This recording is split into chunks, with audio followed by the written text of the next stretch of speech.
you for getting that organized Tammy, for us. Yes. In April, for Daniel Mission, we'll be doing macaroni and cheese. Okay, oxes or mixes or whatever. I couldn't hear you. You said what and cheese? Macaroni. Macaroni and cheese. Okay, I couldn't hear you. Mac and cheese. Boxes. That sounds better. Yeah. I get a McDonald's. I'm good. Ladies, if you'll just, I'm going to hand these out right here. If you'll just take one of these. This is about the She Ministry and the She Banquet. And it tells you how to log in and register if you want to come to that. Well, it's not really a banquet, it's a dessert. So that's in April. Let's see, I also have a sign-up sheet for the Seder meal. The Corbins are out of town today, and Mary Beth mentioned it last week. Even if you've told her that you want to come, I need to know exactly. I'm going to give you an assignment because if something happens and you can't come, you guys send that food because there's, we have to have the right herbs, we have to have the right kind of crackers, those kinds of things. So if you've never participated in a Seder meal, I'm trying to find one that's already typed up so there are certain things the leader does and then you respond, etc. But if not, I guess I'll type it up myself. So yes, it'll be at our house. And you have to have white tablecloths. You're supposed to have linen napkins, but we're not going to use linen napkins. We're going to use paper napkins. But everything else is going to be like it's supposed to be. And everybody has to have a seat at the table. So I have to have a place for you to sit down. So make sure if you're coming, you sign up. Let's see. Now, the other thing I have on my list is next, after we're finished Romans, and we're going to do Genesis next. But how many of you, if you had a quarterly or something for you to study at home, you would do that in preparation for a lesson? Would you buy it yourself if the church says that they can't buy that? Okay, there's 2 people. 3 people. I don't know if that means you don't want to read something at home on your own or what. But I was thinking that, we really, Bible study is not just something for me to come and tell you about things. And, that's okay, but you need to be in the Word on your own. And I'm sure that most of you are. I just thought, well, we probably, if we had something that we were all studying together, even if it was just 5 questions, then if you have time at home to talk to the Lord about that, then, maybe He's shown you a little tidbit that He has, because of the place that you are in your life right now, that He has not told us. So anyway, we may try something a little bit different. We'll have to wait until after the first Sunday after Easter before we'll start that.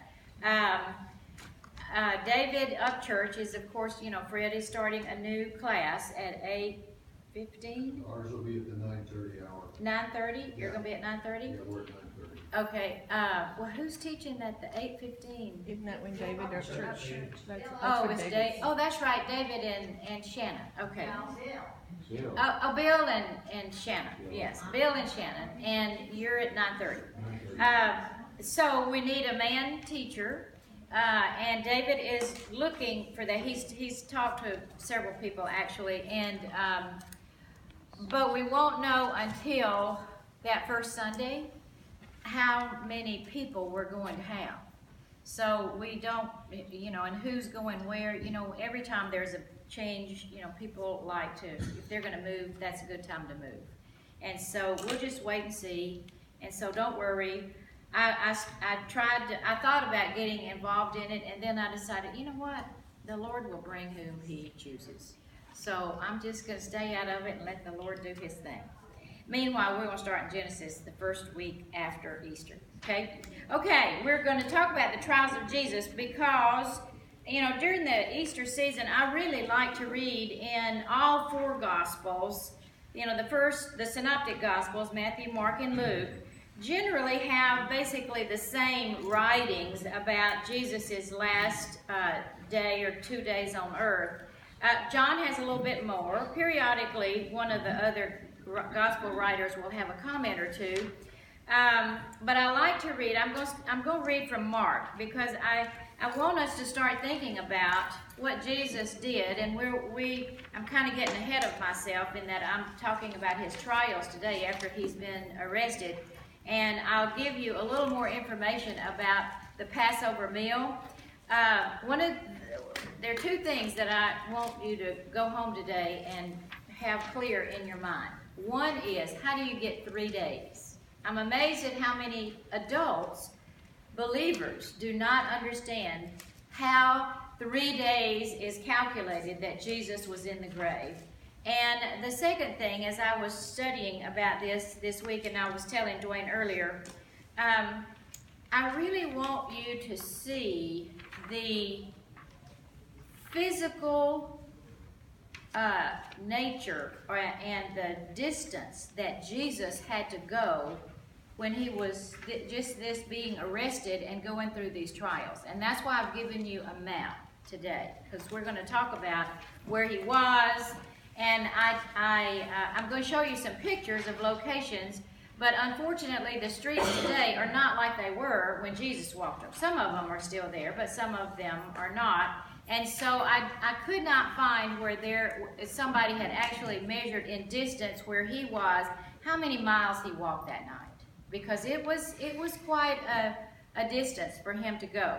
So we're going to talk about the trials of Jesus, and let's start in Mark chapter 14. They've had the Passover supper. They sang a hymn, and they went, and it said, to the Mount of Olives, and then Jesus prays. We're going to talk about Jesus' prayer either next week or the next week. I'm not sure which one. And then we're in Mark chapter 14, starting in verse 43. And immediately while he was speaking, Judas came, one of the 12, with him, a crowd with swords and clubs, from the chief priests and the scribes and the elders. Now the betrayer had given them a sign, saying, the one I will kiss is the man. Seize him and lead him away under guard. And when he came, he went up to him at once and said, Rabbi, and he kissed him. And they laid hands on him and seized him. But one of those who stood by drew his sword and struck the servant of the high priest and cut off his ear. We know that was Peter from one of the other gospel writers. And Jesus said to them, have you come out as against a robber with swords and clubs to capture me? Day after day I was with you in the temple teaching, and you did not seize me. But let the scriptures be fulfilled. And they all left him and fled.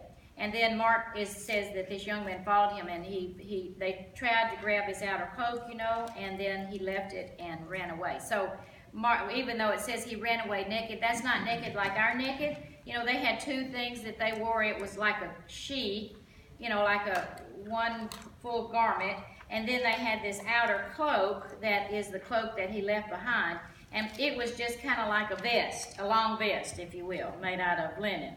And that we think that was probably Mark, since Mark is the only one who recorded that particular verse. Okay, then they led Jesus to the high priest, and all the chief priests and elders and scribes came together. And Peter had followed them at a distance, right into the courtyard of the high priest. And as he was sitting with the guards and warming himself by the fire, now the chief priest and the whole council were seeking testimony about Jesus to put him to death, but they found none. For many bore false witness against him, but their testimony did not agree. And some stood up and bore false witness against him, saying, we heard him say, I will destroy this temple that is made with hands, and in 3 days I will build another, not made with hands. Yet even about this, their testimony did not agree. Just on a side note, that was 3 years before, when Jesus actually just began his ministry. He came to the first Passover, and they were marveling. His disciples were marveling at the temple, and that's when he made this statement. Of course, he was talking about his body and his death, but and there other people heard them, but you see how they all disagreed. They couldn't come up with the same explanation or the same words when they even their testimony did not agree. And the high priest stood up in the midst and asked Jesus, have you no answer to make? What is it that these men testify against you? But he remained silent and made no answer. Again the high priest asked him, "Are you the Christ, the Son of the Blessed?" And Jesus said, "I am. And you will see the Son of Man seated at the right hand of power and coming with the clouds of heaven." And the high priest tore his garments and said, "What further witnesses do we need? You have heard his blasphemy." It was blasphemy when he said, "I am," because no one spoke the words "I am," because Jesus told Moses, when he said, "Who shall I say that who sent me?" He said, "I am." And so then what is your decision? He's asking the Sanhedrin, what's your decision? And they all condemned him as deserving death, and some began to spit on him and to cover his face and to strike him, saying to him, "Prophesy." And the guards received him with blows. Okay, now, what I want to talk about here is Jesus actually went through more than one trial. Let's see, is this on? Yes, on. On. Okay, how about I do that? How about, is it on?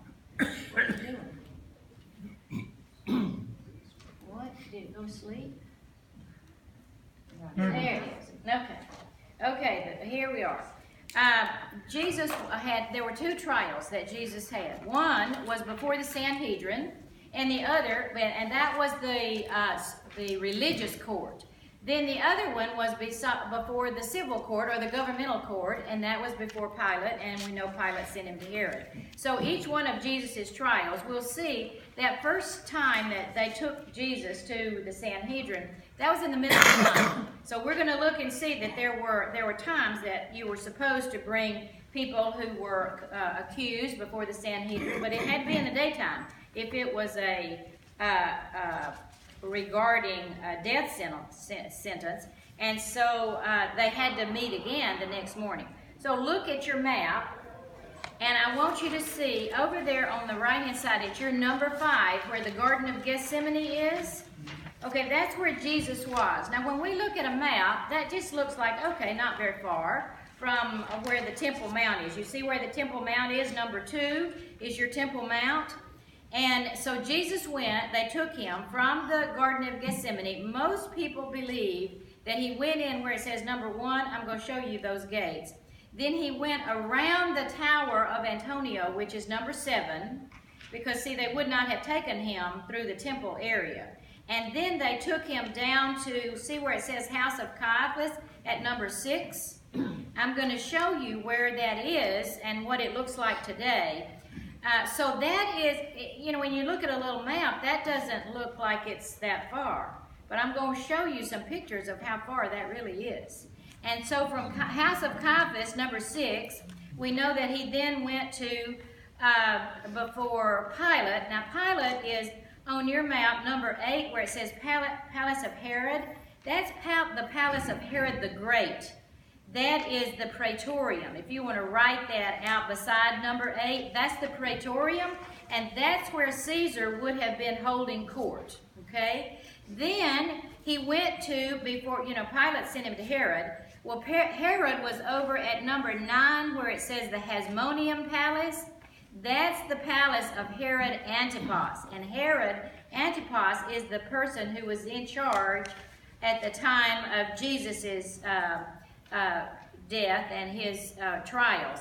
Then, of course, Herod sent him back to Pilate, number 8, and then they had to go back and meet with the Sanhedrin. Now, on this map, it says that the Sanhedrin meets in, you see where that temple is, the temple court is at the right around number 3 in that area. That's when they meet officially. But remember, that first night, when they met in the middle of the night, they probably did not meet in the temple. They probably met, and I'm going to show you, in the house of Caiaphas, because Caiaphas' house was a pretty big size house, good size house. So they probably met there. I'm going to show you some pictures. So you see the distance that Jesus had to travel? I mean, he went from the garden, around the tower, down to the house of Caiaphas, over to number 8, the palace of Herod, over to the Hasmonean palace, number 9, back to the palace of Herod, number 8, back to the house of Caiaphas probably, and then to the Sanhedrin, over to the temple. And then from there, he went out to be crucified. So this was not just a quick little jaunt for him, okay? So I'm going to show you some pictures. This is a mock-up of the temple. This is in one of the museums over there. This is not for real. It's just like it's a model, if you will, of Jerusalem at the time of Christ, okay? So here is the temple area. Let's see, where's that thing? Right here, this is the temple. Okay, many people believe that the city of Jerusalem at that time ended right around here. You see, there's not much going on out here. They believe that there was actually a wall right here. This was the early Jerusalem wall. Okay, you look at this in comparison to the city. This was the city of David down here. This was added by the Romans. So we think right here is where the, it's on your map, the Herod house, the palace of Herod. It's the Praetorium. This is the Praetorium way over here. Now, from this angle, you cannot see Herod Antipas's house. But I'm going to show you another one. It's really right on the other side of this. But here's the tower. And here Jesus would have come across here. Across the Kidron Valley and up this way would be Gethsemane. So here's the next one. I'm now standing looking, you see where the temple is? And there's the Antonio Tower. Here is, that right there is probably Herod, where Herod and Antipas was staying, right here. That was his house. You know, Caesar didn't really have a house in Jerusalem. His house was in Caesarea, which was on the Mediterranean coast. He just stayed in what was called the Praetorium, when he was there, because that's where judgment was meted out. And so, but you see this right here? This is the Kidron Valley, which doesn't look like much, but I'm going to show you how far this is. The Garden of Gethsemane would have been somewhere up here. So Jesus has got to come down the Kidron Valley, up through here, around this tower over here, and then come way over here to Caiaphas' house when he was first arrested. Okay? Let's see. Where am I next? I am now standing in the Garden of Gethsemane. Or really, it's a pull-out on the road up there. It's a 2-lane road. And this is where we all have our pictures made. But you see where the Temple Mount is. I'm standing in the Garden of Gethsemane. All of these are graves, and this is new olive groves that they planted here, and all of this is grave. This is probably, can you see? I'm sorry. This is probably the gate that Jesus went in. So he was up here. He went all the way down this way, and this is not a short distance.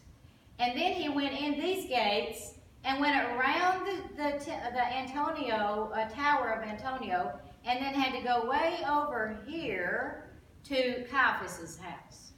Okay, now going down this valley, let me see what's next. Yes, on top of where the Temple Mount or the Garden of Gethsemane is, there is a church, and this church was established by the Eastern Orthodox folks, and you can tell that by these, you know, they always have these, well, there's an Eastern Orthodox church right here on 2920. You see how they're, you kind of know what a Baptist church looks like and what a Methodist church looks like, you know, well, this is what an Eastern Orthodox church looks like. And it's a beautiful church inside. They let you go in. It's a grand church, really. And then this is the garden beside it. Okay, now this is probably, may have been the garden where Jesus went up to pray. And they have built some nice little paths for you to stay on there. And then here are some of the olive trees that were there at the time. In fact, this one, they believe, was there when Jesus went to the Garden of Gethsemane to pray. Okay?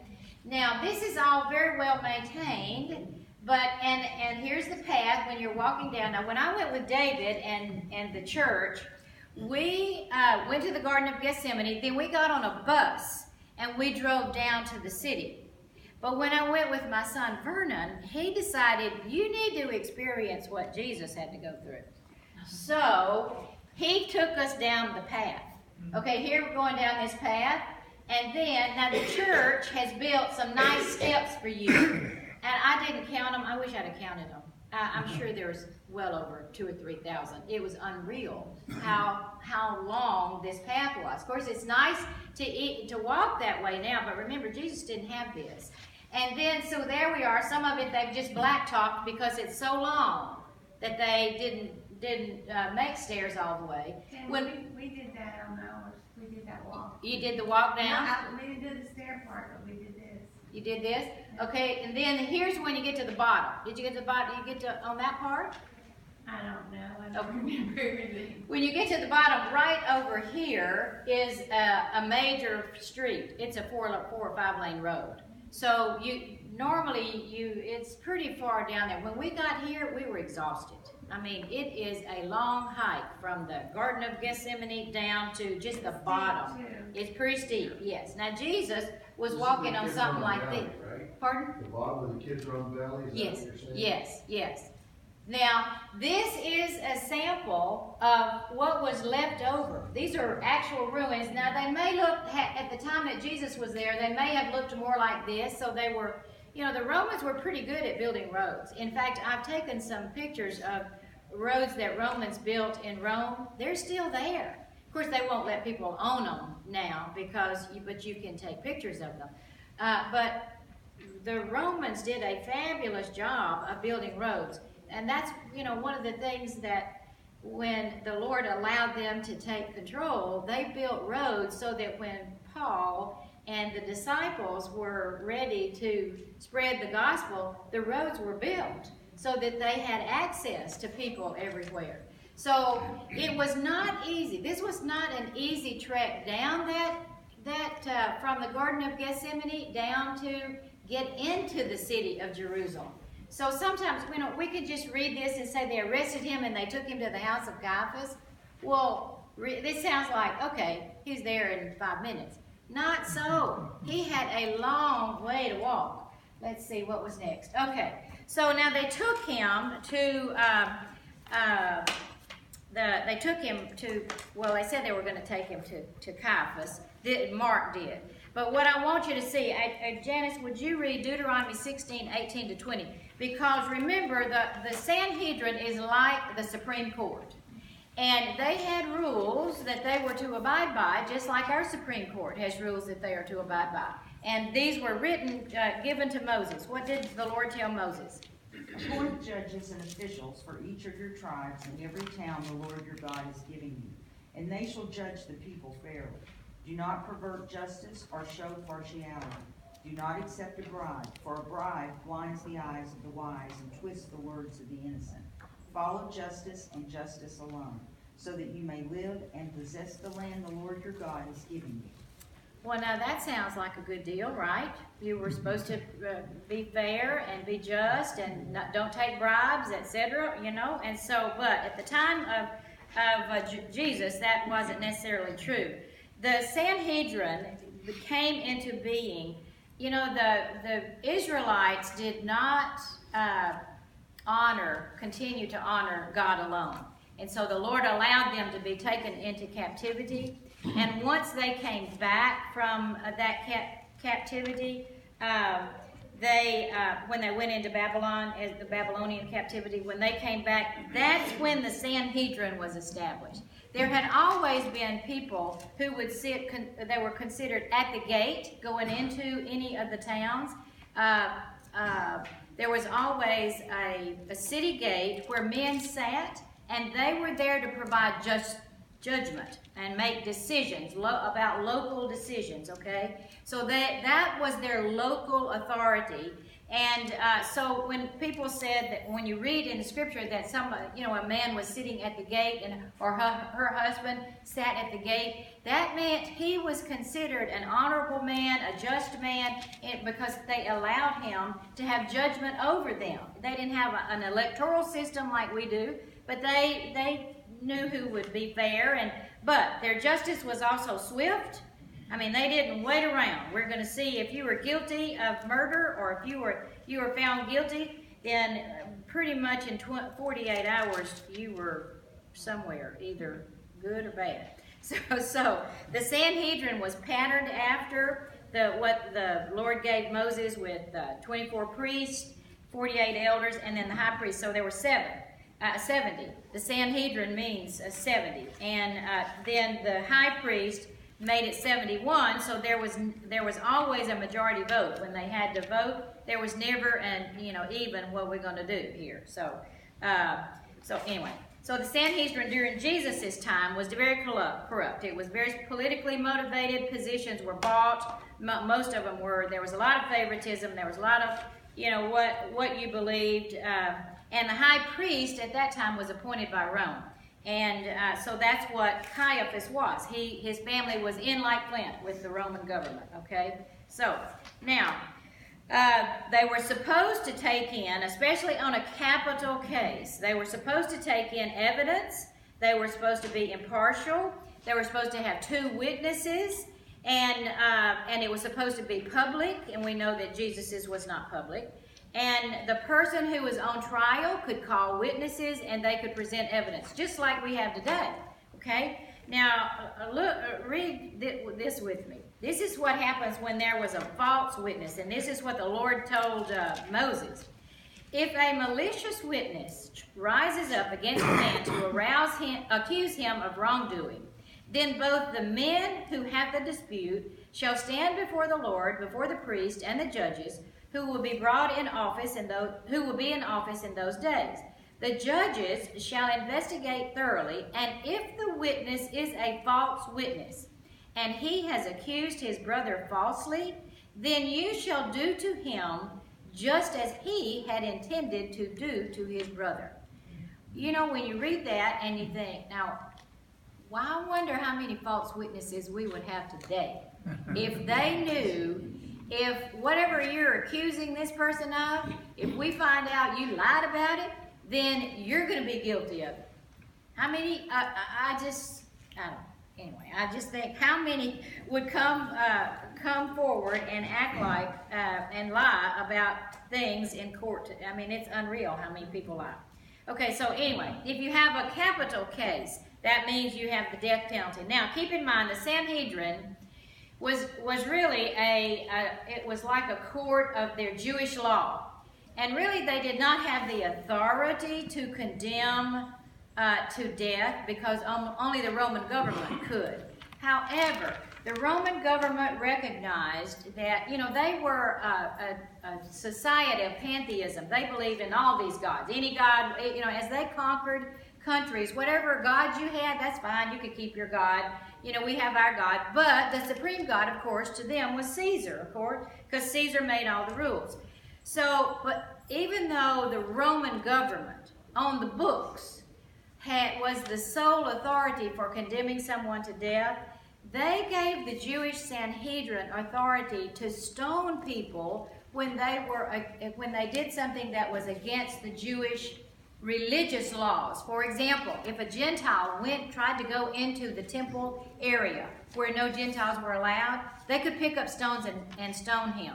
And the Roman government kind of looked aside. They didn't really consider that at the time, even though only the Roman government was really supposed to be sentencing people to death. So there were times that the Sanhedrin could, and they did, in fact, stone people and kill people.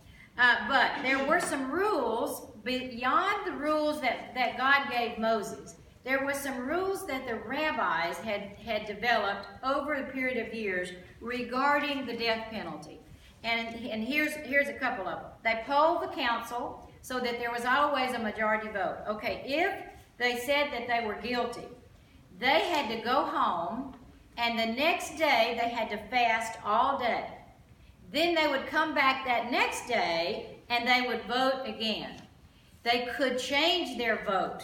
If they had voted guilty, when they came back that second time, after they had fasted for a day, they're supposed to fast and pray for a day. When they come back that next time, they can change their vote. But if they had voted not guilty, they can't come back and change it. Okay? So that was the rule, the general rule that the rabbis had come up with at that time. Oh, the other thing is that they no trial, no criminal justice trial could be held at night. None. It was always a public trial, and it was always during the daytime hours, okay? So now let's look, let me show you this. This is probably the mock-up of what Caiaphas' house was. I want to read to you John 18, and let's see, where am I? 18 verse, 12. And the reason I'm going to read this is because, remember, in Mark says they arrested him and they led them away to Caiaphas. But look what John says. John says in John 18, verse 12, "So the band of soldiers and their captain and the officers of the Jews arrested Jesus and bound him. First, they led him to Annas, for he was the father-in-law of Caiaphas, who was the high priest that year. It was Caiaphas who had advised the Jews that it would be expedient that one man should die for the people." So here's the deal. This is probably the house of Caiaphas, and at that time, and actually they still do this in Greek and Israel today, Greece and Israel, a lot of in fact, when Vernon was there, this is very common. Multiple generations of family live in a house. And usually, because there's limited land, the next generation lives on the next level. So if you are driving around and you're looking at these houses out in the middle of nowhere, you're going to see rebar sticking up on the corners and all along. And you think, well, okay, it looks like they've started a patio area up there because they're sticking up like that. No, that's rebar that is there for the next generation to build their house on. So they live in the next level up. The oldest live on the ground floor, thank goodness. The next generation lives next, and next. So all these families live together in one, and for a while Vernon thought we should do that too. And we said, hey, if you're in my house, you're gonna live by my rules. So anyway, so this is probably Caiaphas' house. It's a mock-up of it. And you see, they would come in here. This is the courtyard area. There would have been servants or people to stop you from going in right here. But I think it was in Luke, that said that John went in. John had access to the courtyard, and Peter followed him. So that's why we think that John and his family may have been wealthy, because they were known by the people there, by the guards there. And so they let John in, because not everybody could get into this courtyard area here where they led Jesus to be tried. Now, he took him to Annas first, and he probably, let's just say he lived over here.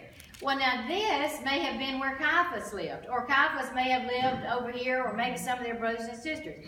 Annas had been the high priest, and he was the high priest for 5 years. Now it's 20 years, I believe. And then he had, his sons were all high priests, and now it was his son-in-law. Yeah, but Annas had been the high priest for 20 years. And so all 5 of his sons succeeded him, and now his son-in-law is the high priest. But he was the power behind the position, and that's why John said, let's take him to Annas. There's another reason. Remember, the Sanhedrin cannot bring criminal charges against someone. If you were a member of the Sanhedrin, if you wanted criminal charges to be brought against somebody outside of the Sanhedrin had to initiate those charges, then the Sanhedrin could listen to it. So they took him to Annas first, so that he could be the one to bring the charge, to then get the Sanhedrin together. So that's what Caiaphas was over here runners, to go get all the Sanhedrin, come get them here. Let's have this court, while Jesus was over there being interrogated by Annas. Now let me tell you about how Annas was. He was kind of like an organized crime guy. He, when Jesus first went to the temple, he turned over the money changers, Well, the Roman coins had an image of Caesar on them. And because it had an image of Caesar, the rabbis and the temple said that you cannot use those coins to pay your tithe. It would be like us saying that we're going to pay our tithe with Mexican coins or something, you know. So they said you have to exchange those Roman coins, which is used in their everyday life, for Jewish money. And so that's what the money changers were doing.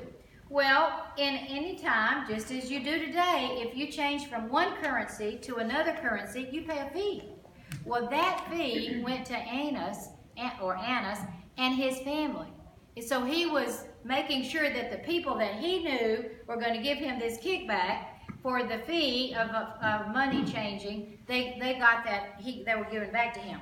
The other thing that Annas did, and I didn't realize how close this was until I went to Bethlehem. Bethlehem is actually within walking distance of Jerusalem.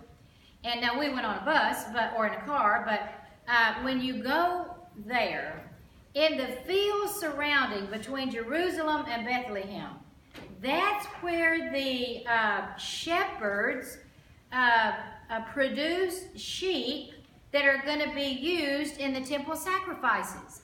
So, when people were coming from out of town, they didn't always, or most of the time really, they didn't bring their sheep or their offerings with them that they were going to sacrifice. They stopped at Bethlehem, or these shepherds would then bring them into Jerusalem, and they would get a sheep that was without blemish, and they would buy them from these shepherds. Well, I've just thought about when those shepherds were out in the sheep, and you know, we can read through the Luke, and they saw the bright light, and they were out there, and the angels appeared to them. Those were the very shepherds that were producing sacrificial lambs for the Passover. And they had no idea. Of course, they were corrupt also, because they had to give Annas and his family a percentage, because remember, the sheep had to be declared unblemished by the rabbi or the priest that was making that sacrifice. So if it didn't come from one of the guys over there that were paying him, then they said, well, this sheep's not valid. We can't use this sheep as a sacrifice. It's not an unblemished lamb. So those shepherds that were out on the fields growing these sheep or producing these sheep as a sacrifice, it gave a percentage of whatever they sold those sheep to Annas and his family. So that, you know, so it was just corrupt. Let's see. So there's that. What do we know about him? I'm going to skip this one. We know he was high priest. He was succeeded by his sons and then his son-in-law, but he was the man in charge. So, in John we read, take him to Annas, because Annas was going to decide what charge to bring about against him. Remember, they wanted to have him killed, but they didn't want to kill him themselves, because there were at least 1 million, if not more, Jewish pilgrims in the city of Jerusalem for Passover. So they didn't want to have this uprising. Remember, they just laid down their cloaks and laid down their palms before Jesus as he had ridden in the city not 5 days before. So they don't want to disrupt this, you know, they don't want any kind of insurrection here. So they've got to make it be that the Romans did this. Not us, but the Romans did this. So they brought him to there. It was probably in the middle of the night, which we know is not a valid trial. So he was before Annas first. Then he went probably across the courtyard to the house of Annas. And then in Mark 14, it says they gave testimony, but none of the testimony could agree. They didn't get the same story twice. Well, they had to have 2 people that would say the same thing, or they could not bring charges against him. And so, here's some things about that first trial. It was in the middle of the night, which is not valid for a capital crime. There were no specific charges. Remember, Jesus had been interrogated. He was arrested, bound, taken to Annas. They never said what we're charging you with, because they didn't know what they were going to charge him with. So all the witnesses that came contradicted each other, and then they finally found 2 that could remember something about him going to destroy that temple over there.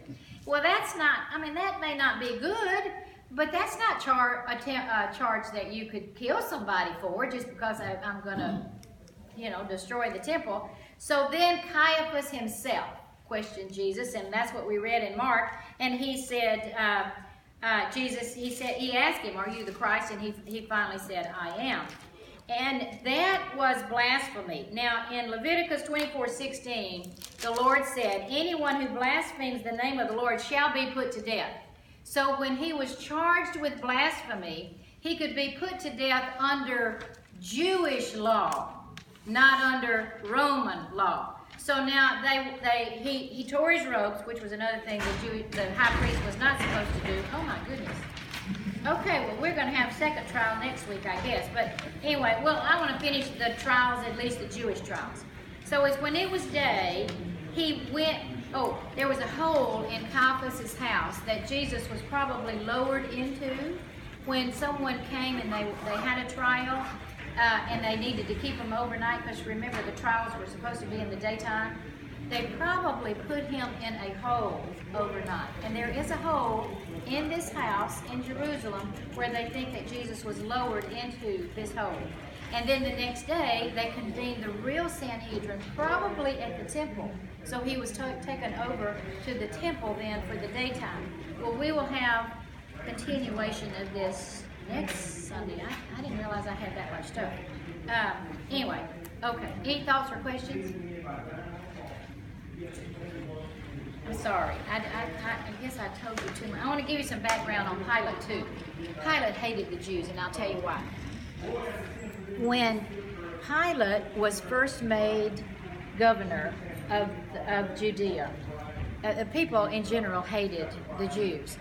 Well, the Jews would not allow anything that had a picture of a standard of anybody or anything that represented someone other than the Lord in the city of Jerusalem. Well, when people come into power, how they think, well, you're going to do what I say because I'm in charge now. Well, he, in the middle of the night, now, of course, his house is over on the Caesarea coast. So in the middle of the night, he had Roman soldiers go into the city of Jerusalem and put up all of these standards that had the emblem of Caesar on it. Well, when the people got up the next morning, there was an uproar. And so all of the people, including all the elders in the Sanhedrin, went over to Caesarea, and they rounded them up in this, what do they call it? Amphitheater kind of thing. And so they said, Pilate said, if you don't go back, the city belongs to Caesar. Go back to your house. And they said, no, we'll die first. And so he rounded them up and he said, okay, we'll just behead you all. Well, all of those people in this huge arena started laying down, baring their necks, allowing them to come and cut their heads off. Well, this is all the leading people of Jerusalem. So this is all in Josephus, and if you don't know, this actually is recorded for us. Josephus recorded this. So he couldn't kill all these people. He was brand new in his office. So he had to relent, and he had to take all the emblems down. But since that day, and that was the very beginning of his rule, he hated the Jews. He hated the Jews because that got back to Rome, and the Roman governors over there started thinking, maybe Pilate's not the right person to be in charge over here. So anyway, that's how it all started. Anyway, let's pray. Lord Jesus.